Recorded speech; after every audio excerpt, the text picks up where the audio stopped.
நாள் அக்டோபர் 7, 2023. அமைதியான இரவு வானம். திடீரென ஒரு சத்தம், சைரன் முழங்குகிறது. எதிரிகளின் ராக்கெட்டுகள் வானை பிளந்து இஸ்ரேலை நோக்கி பாய்கின்றன. அந்த நொடியில் ஒரு மறைமுக கேடயம் செயல்பட ஆரம்பிக்கிறது. அதுதான் அயர்ன் டோம். 2011 அறிமுகப்படுத்தப்பட்ட இந்த அதிநவீன வான்வழி பாதுகாப்பு அமைப்பு வரும் ஏவுகணைகளை சில வினாடிகளில் கண்டறிந்து அது மக்கள் வசிக்கும் பகுதியில் விழுமா என்பதை துல்லியமாக முடிவு செய்கிறது. அப்படியானால் உடனடியாக ஏவுகணைகளை ஏவுவதற்கான செயல்முறை தொடங்குகிறது.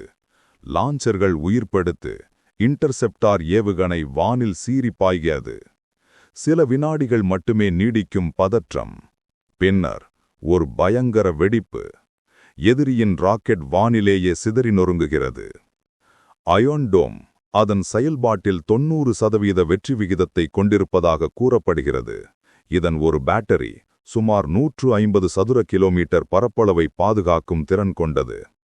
காசாவுடன் நடந்த பல மோதல்களில், குறிப்பாக 2023ஆம் ஆண்டு தாக்குதலில் ஹமாஸ் அமைப்பு ஆயிரக்கணக்கான ராக்கெட்டுகளை ஏவியது. அயர்ன் டோம் இந்த தாக்குதல்களில் இஸ்ரேலின் நகரங்களையும் அதன் மக்களையும் பாதுகாப்பதில் முக்கிய பங்கு வகித்தது.